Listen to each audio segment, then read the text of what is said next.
안녕하세요. 일신회계 법인 이가인 회계사입니다. 지금부터 농림식품기술기획평가원 연구개발비 정산 규정에 대해서 설명을 드리겠습니다. 설명드리는 순서는 첫 번째로 사업비 정산 절차, 그리고 두 번째로는 사업비 사용 용도 및 산정 기준, 그리고 마지막으로 주요 불인정 사례가 되겠습니다. 처음으로는 사업비 정산 절차입니다.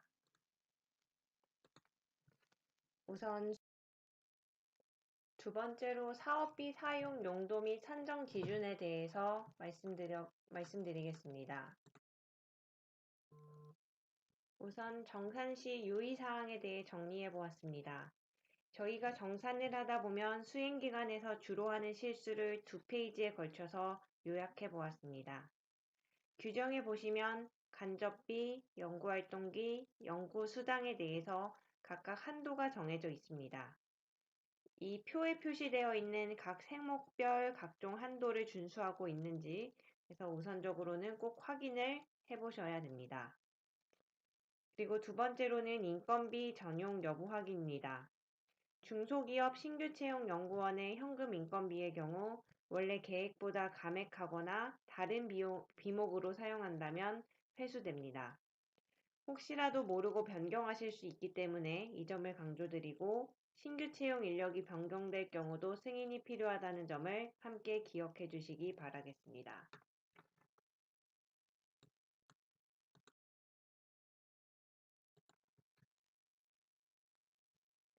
또한 그러면 지금부터는 각 세목별로 유의해야 되는 점을 구체적으로 말씀드리겠습니다. 전체 내용을 설명드리기는 효율성이 낮아서 중요한 것 위주로 말씀드리겠습니다.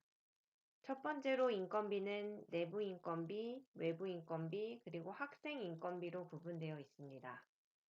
우선 내부 인건비는 해당 연구기간 4대 보험 직장 가입자에게 지급하는 인건비로서 연구기간 동안 급여 총액을 해당 과제 참여율에 따라 계상하시면 됩니다. 한편 외부 인건비, 즉 외부 인력으로부터 조력을 받아서 활용하시는 경우도 있는데요. 연구개발에 참여하는 타기관 소속 연구원, 대학 과제에 참여하는 타 대학 소속 학생 연구원, 그리고 과제에 참여 계약을 체결한 프리랜서 및 개인 사업자로 구성되어 있습니다. 특히 타교 학생을 외부 인건비로 사용하는 경우에는 대학이 수행하는 과제여야만 한다는 점을 주의해 주시기 바랍니다. 다음은 인건비 현물 산정 대상입니다. 인건비는 기본적으로 현물 산정이 원칙입니다. 이 개념은 통상 근로자인 경우 급여는 과제 수행과 무관하게 지급되는데요. 이 경우 정부에서 지원해 줄 필요가 없습니다. 그렇기 때문에 일반적인 근로자는 인건비를 현금으로 지급하지 않고 현물로 지급하게 됩니다. 다만 인건비를 현금으로 지급하는 것에 대해서 예외사항이 있습니다. 대표적으로 세 가지가 있는데요. 지식 서비스 분야의 개발 내용을 포함한 과제를 수행하는 중소기업 소속 연구원의 인건비, 연구개발 서비스 업자로 신고한 기업에 소속된 연구원의 인건비, 그리고 중소기업의 연구개발 과제 수행을 위해 신규로 채용하는 연구원의 인건비가 있습니다. 즉, 인건비를 현금으로 잡을 수 있는 대상인지 꼭 확인하시고 그 조건에 해당되지 않으면 상당한 금액이 불인정될 수 있기 때문에 주의하시기 바랍니다. 다음은 학생 인건비입니다. 해당 과제에 직접 참여하는 연구 책임자 소속 기관의 학생 연구원에게 지급하는 인건비입니다. 이것은 기업에서 쓸 수 있는 비용은 아니고 통상 대학에서 사용하는 인건비입니다.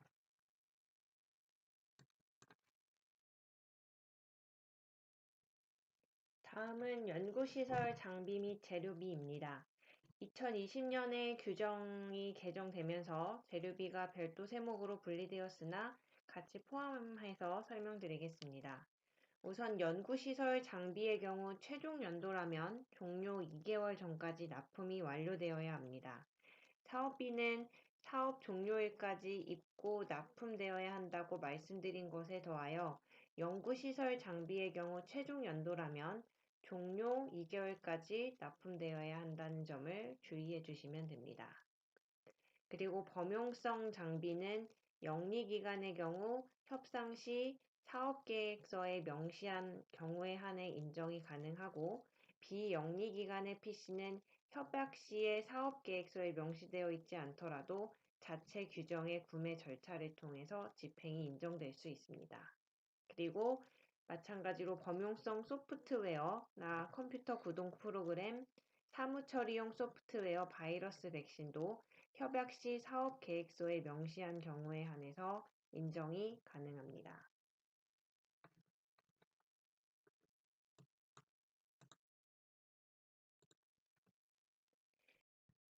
그리고 현물의 경우에는 특히 연구장비, 재료비의 경우 등재된 장부 가격으로 계상되어야 합니다. 그리고 해당 과제로 구입한 장비 등은 동일 과제 및 타 과제의 현물로는 산정이 불가하다는 점도 주의하시기 바랍니다.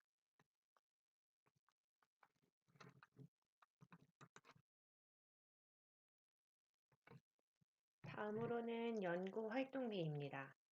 연구활동비는 우선 국내외 여비, 공공요금이 있는데요.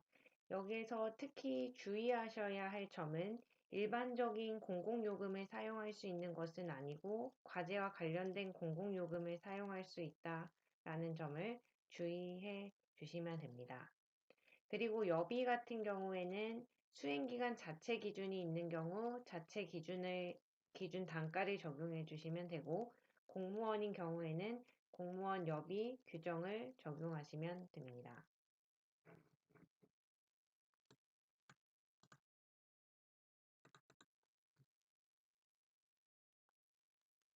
다음은 간접비입니다. 간접비의 경우에는 인력 지원비, 연구 지원비, 그리고 성과 활용 지원 경비로 활용하실 수가 있습니다.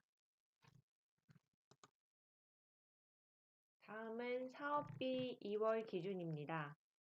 우선 2월 승인 절차의 경우 해당 연도 사업비 현금 잔액을 차년도에 2월에 하여 사용하기 위해서는 해당 연도 수행기간 종료일까지 전당기간의 장에게 2월 승인 신청을 해야 하고 그리고 2월금이 넘어왔을 때는 동일 세목으로 승인된 목적에 따라서만 사용해야 합니다. 그리고 이러한 2월금은 제2월에서는 사용 불가하다는 점도 주의해 주시길 바랍니다. 마지막으로 주요 불인정 사례를 빠르게 말씀드리겠습니다.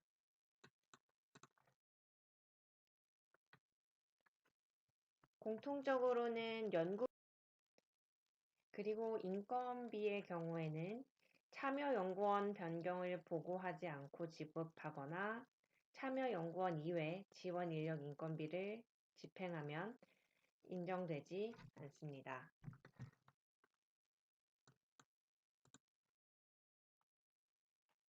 그리고 연구시설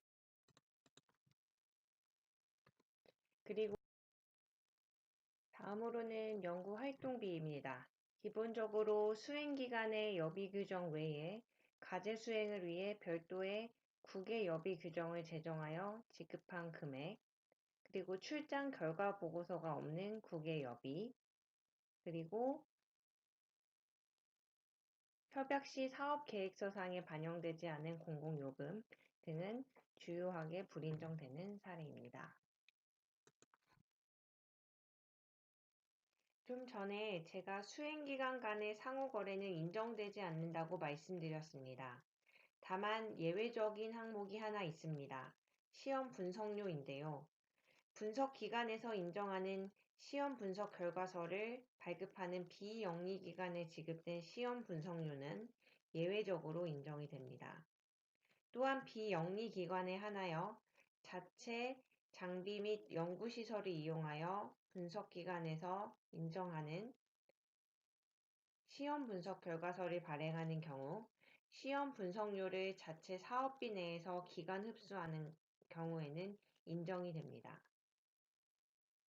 또한 수행기간 상호간 지급한 전문가 활용비, 자문료, 각종 수당도 인정되지 않는데 주로 수행기간에서 지급하시는 경우가 많습니다.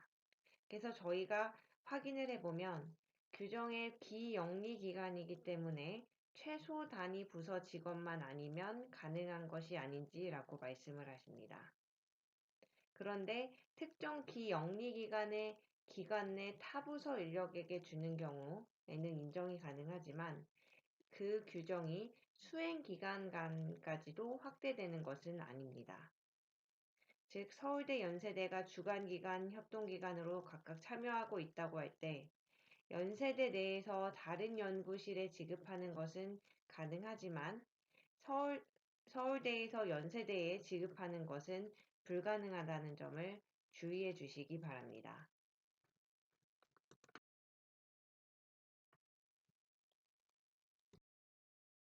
계속해서 연구 환경 유지를 위한 기기 비품 구입, 유지 비용 중 사업 계획서에 구체적으로 명시되지 않은 품목 구입 비용이나 유지 관리 비용은 이제 불인정되는 사항이고, 그리고 회의비의 경우에도 내부 직원 간 회의비로 집행한 금액은 불인정이 됩니다.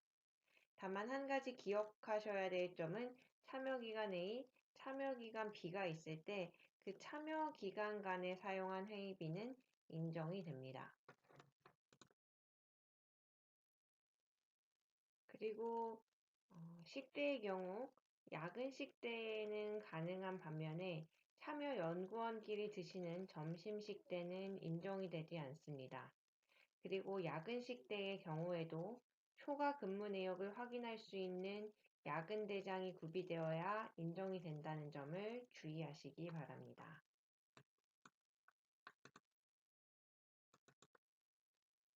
다음으로는 연구수당입니다. 연구수당은 기여도 평가, 총괄 책임자의 평가, 그리고 사업성과 등 합리적인 기준 없이 지급한 금액은 인정되지 않습니다. 예를 들면 n분의 1 혹은 급여에 비례해서 지급하는 경우는 합리적인 기준이 없다고 판단하여 인정되지 않습니다.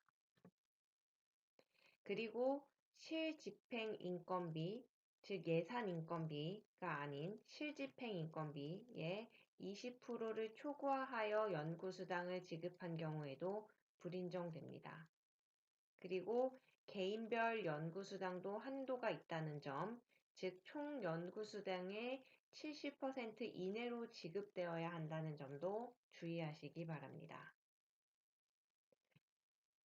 그리고 새롭게 비율과 관련해서 업데이트된 규정이 있는데요. 직접비 집행 비율을 높이기 위해서 최소 한도를 규정했습니다. 내용을 그리고 간접비에서도 비슷한 개념이 있지만 약간은 다른 사항인데요. 비영리기관에 대해서만 제한을 두고 있고 이제 직접비 집행 비율이 50% 이하인 경우에는 간접비 중에 직접비 집행 비율만큼만 사용을 할 수가 있습니다. 예를 들면 장비나 시설이 이월이 많이 돼서 집행 비율이 40%밖에 되지 않는다면 해당 비영리 기관의 경우 간접비 예산의 40%만 사용할 수 있다는 점을 의미합니다.